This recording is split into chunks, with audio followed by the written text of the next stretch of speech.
In the previous lecture, you have studied some basic concepts, some terms, some definitions we have given.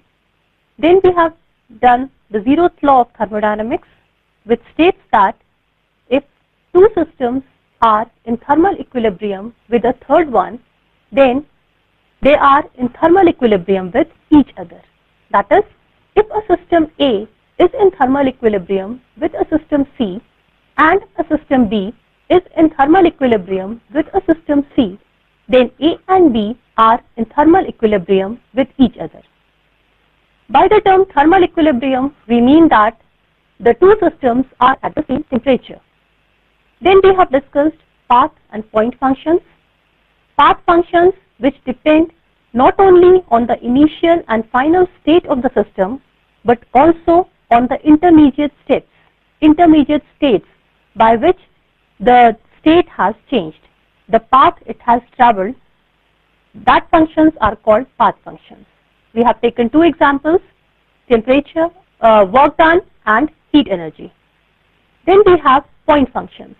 The point functions are one which depends upon only on the initial and the final state of the system. In that we have taken the examples entropy. Next we have done the indicator diagram. Indicator diagram is just a graph between two variables, the extensive variable and the intensive variable. After that, we have done the first law of thermodynamics, which states that when the heat is given to a system, it is used up in two ways. Part of it increases the internal energy of the system and rest of it does the external work. All these things we have covered in our previous lecture. Now, in the today's topic, we have heat engine, reversible and irreversible process, perfect gas and real gas, Carnot's engine and Carnot cycle, insufficiency of first law and why do we need the second law, then second law of thermodynamics, reversibility of Carnot's engine, third law of thermodynamics. All these topics we will cover today. Heat engine. Now, any device which converts heat continuously into mechanical work is called heat engine. Heat engine is a cyclic process. It has the following three main parts: source, sink and the working substance. Source. It is kept at a constant high temperature T1 so that heat can be extracted from it without change in its temperature. It is at a very high temperature T1. Sink. It is kept at a constant low temperature T2 so that heat can be supplied to it without change in its temperature. Then we have a working substance. It absorbs heat from the source, converts a part of it into mechanical work and rejects the remaining heat at the sink. Efficiency of heat engine. It is the ratio of useful work W obtained by the engine in one cycle to the heat absorbed Q1 from the source. It is given by eta and it is equal to W upon Q1, the work done upon heat absorbed. Now, since we know that the work done is actually the difference between the heat absorbed from the source and the heat rejected at the sink.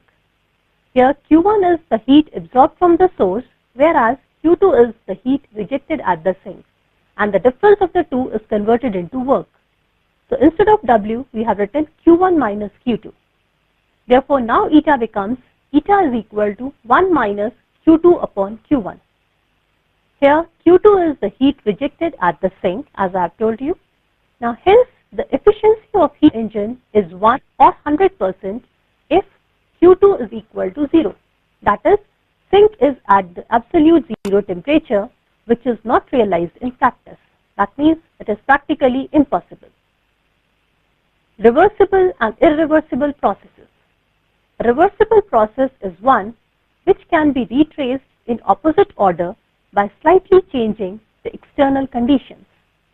The working substance in the reverse process passes through all the stages as in the direct process in such a way that all the changes occurring in the direct process are exactly repeated in the opposite order in an inverse sense, and no changes are left in any of the bodies participating in the process or in the surrounding. Those processes which cannot be retraced in the opposite order by reversing the controlling factors are known as irreversible processes. All the isothermal and adiabatic operations are reversible when carried out very slowly, but they are irreversible when they are carried out rapidly. So, reversible and irreversible, as the name suggests, which can be reversed is a reversible process and which cannot be reversed is an irreversible process. Isothermal and adiabatic I have explained in the previous lecture. Isothermal, where the temperature of the system remains constant, no change in the temperature, and adiabatic, when there is no change in the heat content. Now we have ideal gas and real gas. The gas which obeys Boyle's law and Charles' law under all the conditions of temperature and pressure is called an ideal or perfect gas. The molecules of an ideal gas are of negligible size in comparison to the total volume of gas, and there are no attractive forces amongst the molecules of ideal gas. Hence, the ideal gas can neither be liquefied nor it can be solidified, whatsoever high pressure may be applied on it. Because you know, for the liquid and solid there must be some force of attraction, then only it can be liquefied or solidified. But here there is no attractive force amongst the molecules. The internal energy of an ideal gas is totally kinetic. No gas in nature is perfectly ideal, that is, no real gas perfectly obeys the ideal gas laws. Real gases such as oxygen, nitrogen, carbon dioxide behave like an ideal gas at very low pressure and very high temperature. Now we have gas equations, one for the ideal gas and another for the real gas. So for the ideal gas equation, we have PV is equal to RT, where P is the pressure, V is the volume, R is the gas constant, and T is the temperature. For the real gas, we have P plus A upon V square, V minus B is equal to RT. Again, P, V, T are same as in the ideal gas equation. They are pressure, volume, temperature. R is the gas constant, and here A and B are constants. Now this real gas equation, it is also called van der Waals equation. We will derive this equation in some other lecture. Carnot's engine or Carnot cycle. Now to study the efficiency of an engine, this is the heat engine. To study the efficiency of an engine, Carnot in 1824 considered a theoretical ideal engine in which there is no loss of heat due to friction, etc., and the working substance is a perfect gas. It is theoretical and ideal case. This engine is reversible and its efficiency depends only on the temperatures of source and sink between which it works. No engine in practice can have efficiency more than it. The main parts of Carnot's engine are source of heat, which is kept at constant high temperature T1 Kelvin. It is such a high temperature that whatsoever amount of heat is extracted from it, its temperature remains unchanged. Then we have a sink which is kept at low temperature T2 Kelvin. Again, its temperature is so low that whatsoever amount of heat is rejected to the sink, its temperature again remains unaffected. Third is the perfect insulating plate. It does not allow heat to pass through it. It is insulating, insulated material is used here, so it does not allow any amount of heat to pass through it. Then we have a piston cylinder assembly. A cylinder contains the working substance, and here the working substance is a perfect gas or the ideal gas. Now Carnot's engine, as you can see from here, it works in 4 operations. In the piston cylinder assembly, it is a cylinder which is filled with a perfect gas. You can see here, this is a piston cylinder assembly. This is a cylinder fitted with a piston. And inside the cylinder, there is a perfect gas. So, the 4 things which I have described, we have a heat source at a temperature T1K. You can see from here, we have a heat sink at the temperature T2 Kelvin, a perfect insulating plate and a piston cylinder assembly. Now this piston, it can move freely and it has no friction, it is frictionless. Now initially, let us say this gas is at a temperature P1, V1 and T1. You can see from this graph, this is PV, it is an indicator diagram. On the y-axis we have pressure and on the x-axis we have volume. This Carnot cycle, it works in 4 operations, in 4 modes. First from A to B as seen from the graph, then from B to C, C to D and D to A. At A, the conditions, the thermodynamic coordinates of the gas is P1, V1, T1, that is its pressure is P1, volume is V1 and temperature is T1. Then it reaches B, trace this curve from A to B and at B its pressure is P2, volume is V2 and temperature still it is T1. Then it comes to C with the conditions P3, V3, T2 and then at D P4, V4, T2. And from D it again reaches back to its initial state A. Now since from A to B as it moves, the temperature is constant. At the position A, the temperature is T1, at the position B, again the temperature is T1. So when temperature remains constant, we say that the process is isothermal and its volume is increasing from V1 to V2. That means the gas is expanding. So this from A to B is called isothermal expansion, as you can see from here. A to B is isothermal expansion.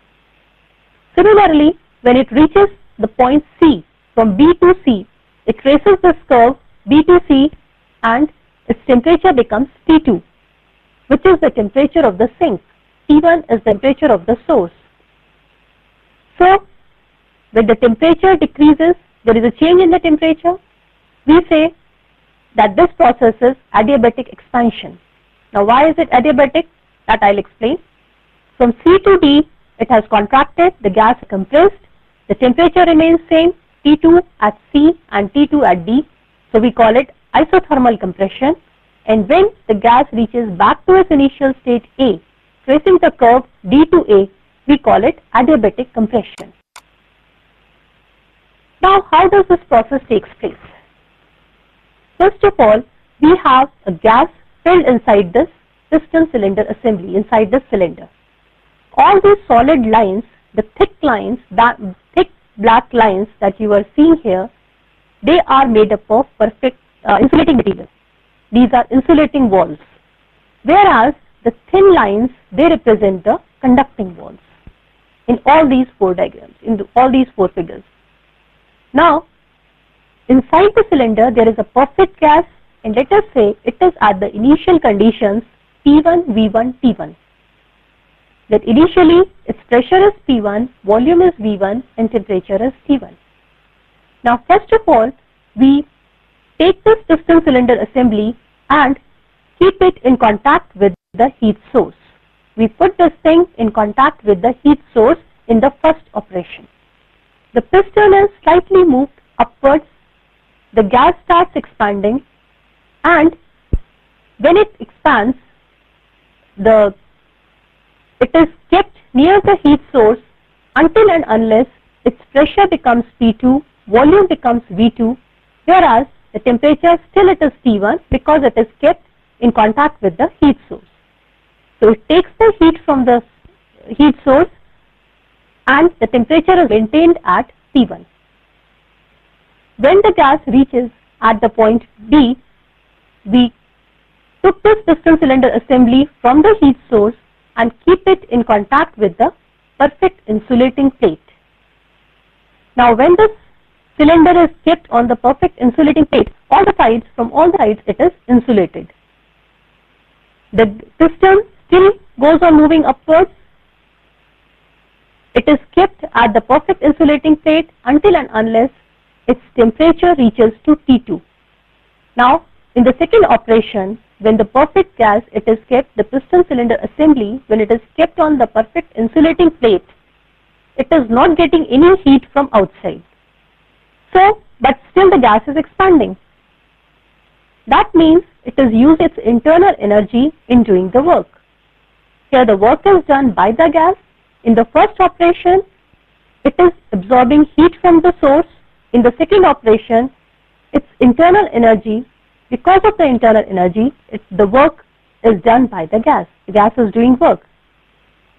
Now, since it is using its internal energy, so its temperature decreases.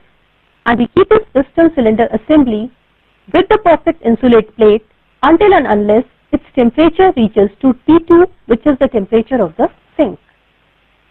Now the gas reaches at the point C, where its pressure is P3, volume is V3, and temperature is T2.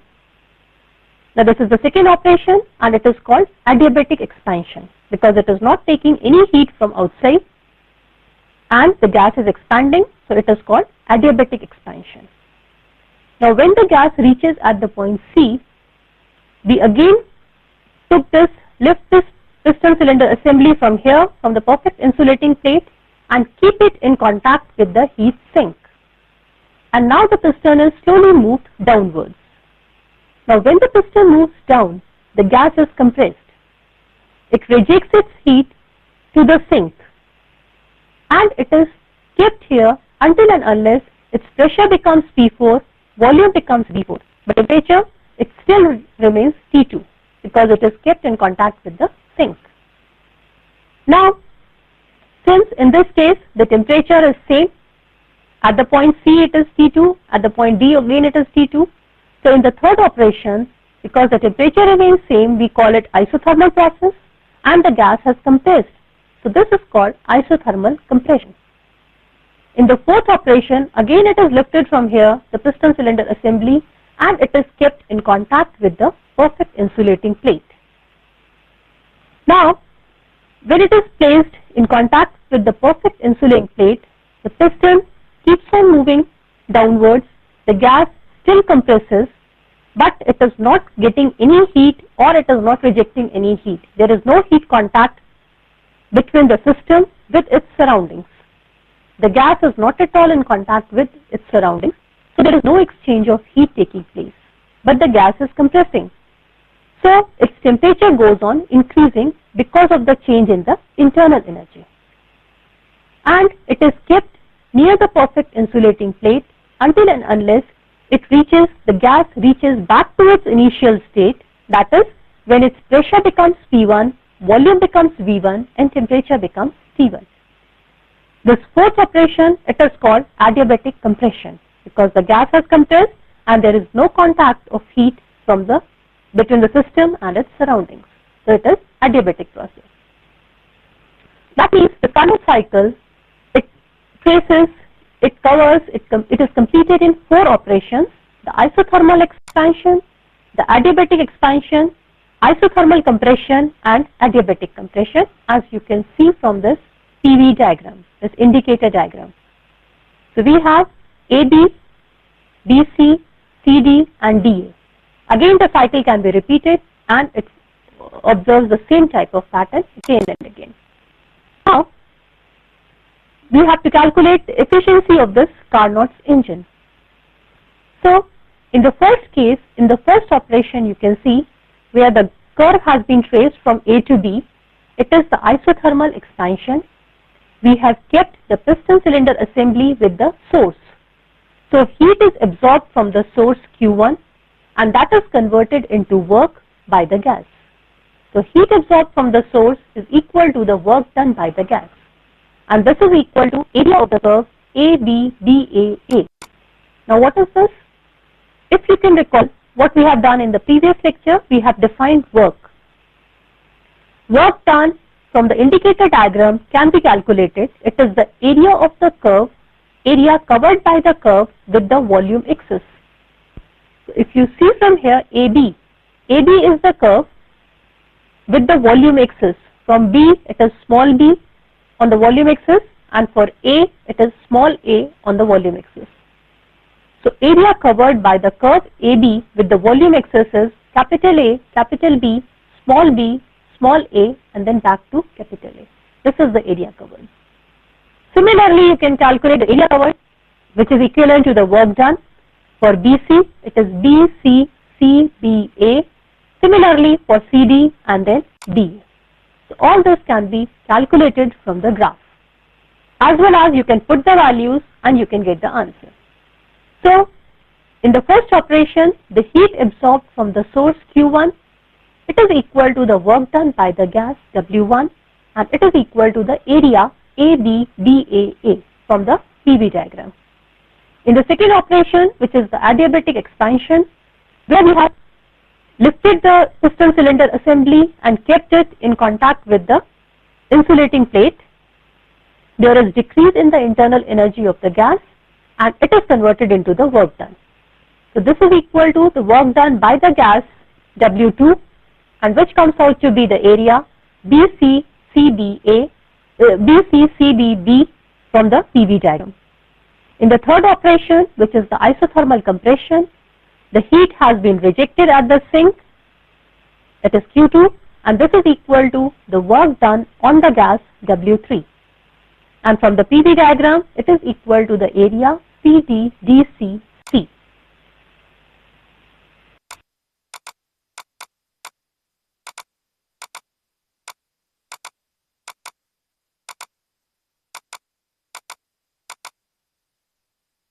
Now, in the fourth operation, it is DA. DA is the adiabatic compression, where we have lifted the piston cylinder assembly from the sink and kept it in contact with the perfect insulating plate. Now here, the increase in the internal energy of the gas, it is equal to the work done on the gas, it is W4, and this is equal to the area DAADD from the indicator diagram. So all these four operations, we have calculated the work done. In the first two cases, there is a work done by the gas, whereas in the third and fourth operation, there is work done on the gas. And if you remember, in the sign convention, we have said that when the work is done by the gas, it is taken with a positive sign, whereas the work done on the gas is taken with a negative sign. So we have the net work done W is equal to W1 plus W2, whereas the other two are negative, minus W3 minus W4. And if you see it from the graph, from the PV diagram, it is the area ABCDA, area of the curve, the total curve, the total area covered by all the four operations, that is the total work done in case of Carnot's engine. So its efficiency, you know, efficiency of a heat engine is net work done upon heat absorbed. So here the net work done is W and heat absorbed is 1. So this is equal to, when we put all the values and do all the calculations, this thing comes out to be T1 minus T2 upon T1. That means this efficiency of Carnot's engine, it depends upon the initial and final, or it depends upon the temperature of the sink and the temperature of the source. Or in other words, we can say it depends upon the temperature on between which the system or the heat engine it gets operated. So it is clear from the above expression that the efficiency of Carnot engine depends only on the temperatures of the source and the sink. The efficiency of all the engines working between the same two temperatures is the same. The efficiency of an engine can be 1 or 100% only if the temperature of sink is absolute 0, but it is impossible, hence no engine can be 100% efficient. The efficiency of engine is more if T1 minus T2 is more.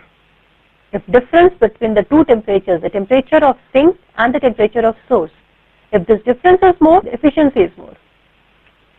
The efficiency of Carnot engine can be increased either by decreasing T2 or by increasing T1. Either we decrease the temperature of the sink or we increase the temperature of the source. Now, insufficiency of first law, and how this first law is insufficient, what is the thing that it has not told, it has not indicated, and why do we need, and because of that we need the second law. So according to the first law, du plus dw is equal to dq. You have studied it in your previous lecture. Now, if internal energy of the system remains constant, then du is equal to 0. Therefore, from the first law we have dW is equal to dQ. In words, we can say that work can be completely converted into heat. Equation 1, it suggests that all the work is completely converted into heat. This fact is experimentally found to be true.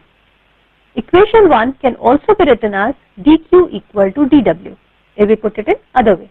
Now, which suggests that heat can be completely converted into mechanical work. But it is possible in accordance with the first law. According to the first law, whether we have dQ equal to dW or dW equal to dQ, both of them are possible. They are equivalent.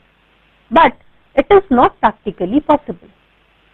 Hence, we have dW equal to dQ. In the forward direction is okay, but dQ is not equal to dW. Since the first law, it does not tell about the direction of conversion between the work and heat. Therefore, we need second law of thermodynamics. Since first law, it does not tell us the direction, that whether dQ is equal to dW, all the heat can be converted into work or all the work can be converted into heat. In which direction it has to go. So, because of that, we need a second law of thermodynamics. Although the second law of thermodynamics can be stated in number of different ways, but each statement has the same meaning. We are stating the two statements for second law of thermodynamics, which are as under. First is the Kelvin-Planck statement. It is impossible to construct an engine working in a complete cycle which absorbs heat from the source and converts it completely into work without bringing any change in the working substance, that is, without rejecting any part of heat to the sink. What does it mean? That we are extracting heat from a source and converting the whole of it into work. It is not possible. We have to reject some amount of heat to the sink. This is the Kelvin-Planck statement. And the second is the Clausius statement. It is impossible to construct a self-acting machine working in a complete cycle which can transfer heat from a low temperature to a high temperature without external source of energy. In other words, it may be stated that heat cannot flow of itself from a colder body to a hotter body. Whenever we have to extract heat from the sink and get to the source, we have to take the help of some external agency. Some external agent has to be applied. Then only the heat can be transferred from colder body to a hotter body. So this is the Clausius statement. Both of these statements, they are the second law of thermodynamics and they are equivalent. The equivalence of the two statements we will see in some other lecture. Reversibility of Carnot's engine.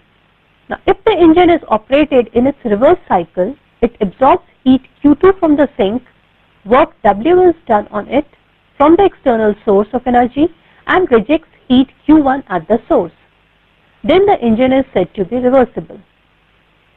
This is what we have stated in the second law of thermodynamics, that we are extracting heat Q2 from the sink and rejecting it at the source Q1, which is at a higher temperature than the sink.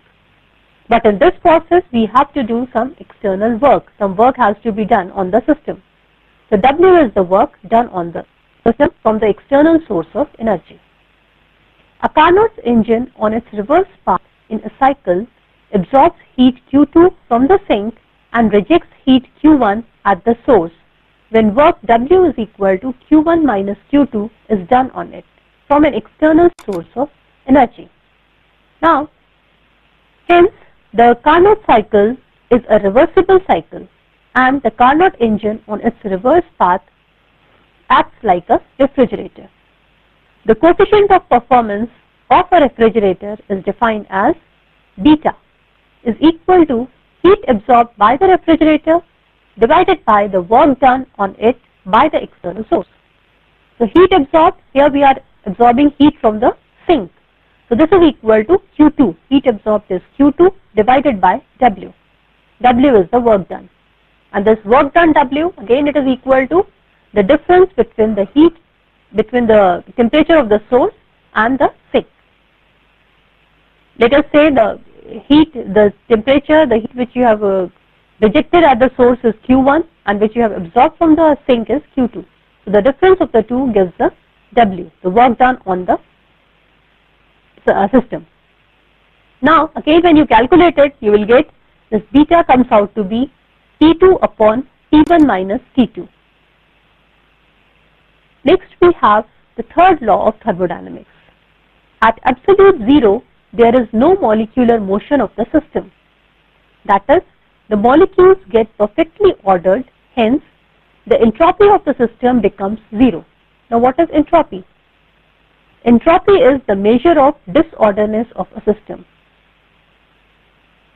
So at absolute zero, when the temperature is zero, there is no molecular motion of the system. When the temperature of the system increases, because of the thermal agitation, the molecules they get disordered, and we say that the entropy increases. But at absolute zero, there is no molecular motion of the system. That is, the molecules get perfectly ordered. That is, there is total orderness in the system. Hence, the entropy of the system becomes zero. And this is called the third law of thermodynamics. So now we have discussed all the laws, the zeroth law, first law, second law and third law of thermodynamics. We have to do its applications. We have to discuss entropy in detail. These are the few references which I have gone through, and thank you.